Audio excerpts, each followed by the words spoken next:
Hey, this is Chris Bjorling from Fidello, where we have a passion for HR consulting and improving performance. In this episode of the People and Performance podcast, Bill Banham and I are joined by Perry Timms. Perry is the founder of People and Transformational HR Limited. He is also the author of the book Transformational HR, a global TEDx speaker and advisor on the future of work in HR. He has been listed as one of the most influential HR executives by world-renowned organizations and is passionate about changing the work of the world. Perry Timms, welcome to the People and Performance podcast. Thanks very much, Bill. Great to be here. Chris, I don't know about you, but I'm pretty excited to have Perry on. You may or may not know, Chris, I've interviewed Perry before on the HR Chat podcast. He is a super awesome, very intelligent, charismatic, lovely human being. So it's nice to get him on this pod as well.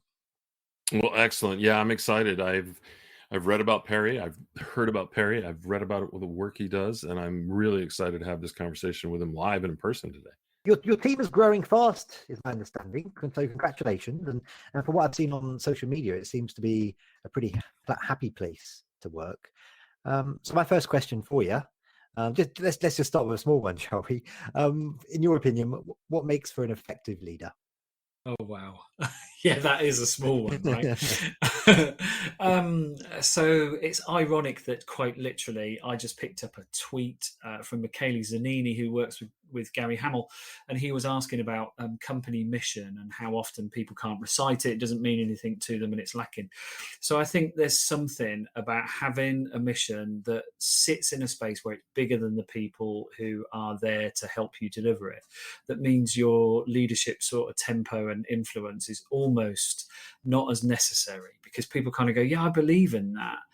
And so our mission is all about creating better business for a better world, but it's about people having a flourishing experience of work. And believe me, Bill and Chris, it is quite an easy sell when you say to people, look, that's the output of what we do.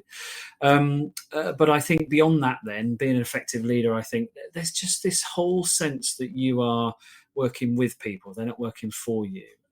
You're there to support, enable, coach, guide, and rough out smooth out the rough patches with them. Be there for them, and almost be led on demand by them. So you don't impose anything that you are as a leader. You are sensing what makes the difference and what matters to them, and that's how you kind of cut your leadership cloth. So I think it's about being in tune with what difference people want to make, being responsive to how people want you to lead, then listening and supporting people to do their best stuff. I mean, I'd say that's as succinct an answer as you're ever going to get from me on that. Well, we love that succinct effort on that because that was a loaded topic. What makes it leader? So nice job. Way to summarize it back into us. So changing up topics a little bit here, because you have this wealth of knowledge. I want to go into, you've spoken before about, the concept that culture change is not being a quote unquote programmable thing. You can't just upload a new version. Can you share why corporate cultural overhaul is so difficult and why, even to say, I guess, in many instances, and why it's necessary? Yeah. So I do sometimes have a cringe moment, Chris, when people sort of talk to me about a culture change program, because I'm like, what levers are you pulling? What direction are you setting? And how are you changing it in the image of whose view? So there is a kind of phrase, I suppose, culture happens when you're not looking. It just appears. And I think it is the aggregation, shall we say, of hundreds and thousands, if not millions, of actions and words and commitments and failures and things that people say you're prepared to walk past that you might see. So culture, if it's in a not good place, has happened semi-deliberately, semi-incidentally. So therefore, how would you program it back out? I guess the only way I would say that corporate culture can be seriously changed is if you bring it into everyday thought, conversation, act and deed, and you go, is this who we want to be? Because if it's not, let's act and commit to conversations and do things in a different way. So I talk about our tiny little enterprise as narrating our culture pretty regularly. We talk about it almost every day. We don't make it here's an activity that's changing culture. we quite literally go into the sense of conversation mode about it, bring it to life, and it manifests itself in things like our principles, our team agreements, our commitments to each other, and we address it if it feels like it's going off the track a bit. So yeah, bring it to life, narrate it, but there is no program that you can change. It's all these million acts to overcome the previous million acts that have built it. Yeah, thank you for that validation. I totally agree with that with you there. And now, but because this is a focused conversation a little bit today about our HR teams, let's talk about, as you look at that and as you bring it to the forefront with culture and with leadership, how can your HR team play a role in developing, the organization or themselves to be more compassionate and inclusive in the office environment, and provide strength to that company culture on that day-to-day basis through those thousands of interactions? Yeah, great point, Chris. So again, I'd say HR's got to be alive and very sensing about culture and about misalignments and about things that aren't in keeping, I suppose, with the nature of how you want to be.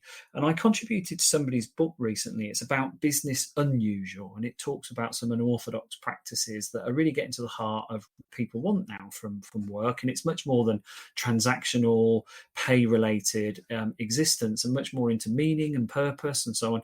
So I think HR's got the chance to be really attuned to the things that are either pulling that apart or putting it together and really strengthening it. And again, I think naming them and bringing them to life in a way that isn't a policy or a directive. It is about awakening consciousness. It is about stimulating, I suppose you'd say, a sense of commitment from people to be the best self, and that includes recognizing difference and including others, and going into vulnerable and perhaps a little bit sensitive areas, but talking them out. So I was talking to a client today, and we are looking at performance reviews. They're a quite new startup, and they're only just getting to grips with performance, and we want to start from a point of complete transparency about how people are assessed, how people are recognized and rewarded, because why should you keep this away from people? I think the more open you are, it might feel a bit brutal and vulnerable and bruising at times when people get to sort of look at comparisons and think, why am I not as good as that person then in a rating? But I think you've got to bring it out and not have it secretive and so on. So I think you show more compassion and inclusivity when you're brutally and absolutely transparent about the things that go on inside that place. Excellent. I appreciate that. I'm going to have one follow up here before Bill sticks in another question here. One of the things that we see, and I just want to see if it validates with you too, is you talk about the startup that you just referenced there. Coming to grips with things. A lot of times startups are just great minds coming together. They're thinking. They're just forming. They're pulling this together. Do you also find that having a common language about the way work gets done and the way people are viewed and this discussion, do you think that is a benefit to an organization as they're pulling that together to help set the tone and you get that more compassionate, inclusive feel? Very intuitive follow-up, Chris, because you literally pulled a thread out of my head that entered into the conversation with these two project leads that I had about a couple of hours ago. Absolutely. The key theme we were coming to is clarity.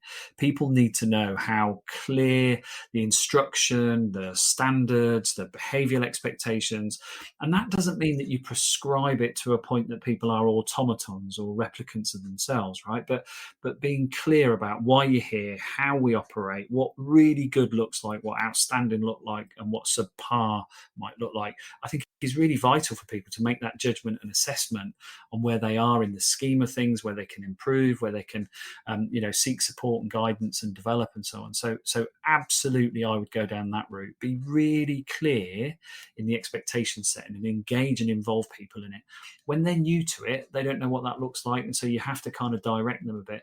But once they're in it and they've started to play with the work and they understand the dynamic, invite them to shape it so it feels like it's an extension of them and not just an imposition of standards and applicable routines. And I think we're onto something then, because they'll own it, they'll improve it, and they'll share and proliferate it. Yeah, brilliant. I think that engagement factor that you're just talking about, that ownership of it and that clarity of it through, full transparency really drives a lot of stuff. So thank you. Thanks, Chris. So I've got a follow-up to Chris's follow-up. actually. Yeah. We're getting way off script here, listeners, but this is very interesting. Okay, so Perry, you're in a situation where you're onboarding a new team member. Okay. Yeah. How can you be sure that they're following what's going on here, that they get it, and how is that complicated more by the fact that many organizations are now hybrid workforces where we're online and we're not even maybe seeing their faces sometimes? Yeah.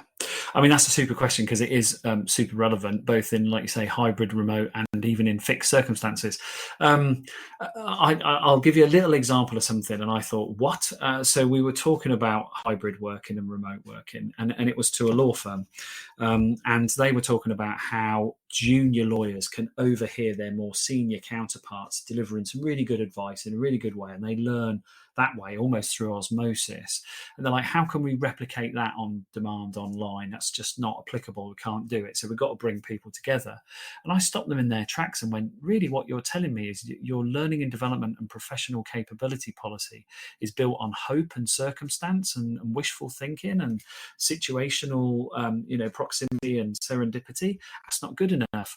So I think answering your question to that one, Bill, I think you've got to get a lot deliberate about some of this, but not to the point that it's programmatic. Deliberate means it's intentional, people are aware. So if you've got somebody that's new, be very deliberate about the things they can expect on day one, on week one, on week three, by month two, and really set out a pathway for them that they can still do discovery, they can still assemble factors that are perhaps more relevant to them in understanding something more deeply because they're interested in it, versus the trail that says this will help you get to competent confidence quickly, and here's the people you can draw in to help you out, here's the content that's going to get you there. Because again, induction is often left to chance. We just hope people pick up what's right and relevant to them. Be deliberate, signpost, don't overwhelm them, allow them to pick it up and assemble it in their time, but give them some guidance too. Awesome. So Perry, it's pretty hard to build all the data points that HR needs to track all we need to know about candidates and employees. And we've just been speaking a bit about data there, but I'd like to hear from you now. What can HR and leaders learn from the information that companies can gather from their customers? How can we apply customer-centric data-powered attraction lessons to the wider world of work? Terrific question. And again, I've often said it feels a bit obscene that organizations know more about their customers than their own people, but that is the situation we find ourselves in. So yeah, whether it's net promoter score type data or, sentiment and customer experience insight, how quickly we get products to market and get proliferation and, social shares and so on. Yeah, we've got so many data points for customers and not so many for employees, but I think we are starting to see the relevance. So I do think, pulse surveying and stuff that Josh Bursin talks about when it's almost like a real-time conversation where we can mine real-time relevant data, not just linked to massive incidents like a COVID-type response, but just more generally. And I saw him talk about stay interviews recently as well, where we talk to people and say, look, what is it that keeps you here? Because, we don't want to have an exit interview with people like you who are valuable and committed and so on. So what is it that's got that sort of magnetic pull that keeps you with us? So I think we're getting more of that. But I think we probably need to not just rely on us coming up with those mechanisms. I think we need an open dialogue that says to people in the workplace, tell us about anything you want at any time, because we don't want it just to be on drawdown interviews. We want you to share sentiment as it feels right and as it happens to you. Because some of that came through in COVID, where leaders were, just having open doors saying, just come and drop in and talk to me about what's important. And they've been described as moments that matter. And I think we need more of that. I think we need more moments that matter for people to share their insights so that HR can then sort of scrape all that data and go, we didn't even ask these questions, but look at the insight we're getting. Too much pressure here, not enough resource in here, toxic leadership over here, junior managers with ridiculous expectations here. And use that real-time data to go, right, these are the pressure points, leaders. Let's move some resource there. Let's get some support into that. And when people see that has a cause and effect, you're on a good virtuous cycle, I think, to a much more dialogic exchange. So I think that's the kind of thing we can bring in for employees, which perhaps even exceeds customer-centric data. Perry, as we look to wrap up, we like to ask all of our guests the following. From a culture and people processes perspective, what does a high-performing company mean to you? So I think a high-performing company has multiple dimensions to the nature of that performance. So yes, profitability or frugality or spending within its budget or realizing high profit yields, but also how good are people at talking about its virtue, its community, its giving, its charitableness, its willingness to stand in the space of social causes. And also then I think the biggest dimension now is it good for the planet? Is it doing the things that are extracting and taking assets from the planet, or is it trying to do something good like offsetting and being carbon and climate positive? So I think that's a high performing organization. It isn't one dimension. It's not just stock value. It's all those other things. Business Roundtable Declaration 2019, if you want, Chris. Shareholder value, no, stakeholder value. That's what I think high performing companies mean to me. Excellent. Thank you so much for that. And just finally for today, Perry, how can our listeners learn more about you and all the awesome things that you're getting up to and all the wonderful books that you write and I don't know what you get up to at weekends, whatever else you want to share? So yeah, there's stuff on YouTube if you search there for me speaking in public about things like this. Write regularly on Medium, post regularly on LinkedIn, occasionally pop up on Twitter, and at the weekends, Chris might enjoy this one. I'm often watching the NFL on Game Pass, so I saw my Detroit Lions almost get completely smashed out of sight by San Francisco yesterday, but they nearly came back, so it was within 8. So yeah, I'm watching the NFL on the weekends. Excellent. Thank you for sharing that. Coming out of the British football scene and coming to the American NFL one. You got it. I'm a Chiefs fan. I had a nail biter yesterday myself as they beat Cleveland. Yeah. But I do have one question that all of our listeners will want to know. Why Detroit? Why Detroit? Oh, right, okay. Yeah, I often say that, Chris, because winning is not a habit in Detroit. So my love of 1960s American soul music has its foundation in the Motown Empire and Detroit. So I kind of stuck with Detroit from that. So I love that music and I adopted the sports team. So I also like the Red Wings and the Pistons too. Awesome. Well, sometime we should go out and start singing some Motown together. It'll be got it. Anytime. I love it too. Thank you. Brilliant. Thanks, Chris. Well, I can support the Motown, but as a long-term resident of Toronto, I don't know if I can get behind Detroit.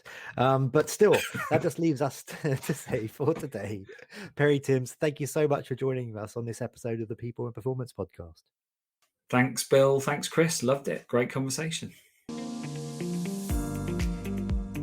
This podcast is supported by Fidello Inc., a consulting firm specializing in improving human performance.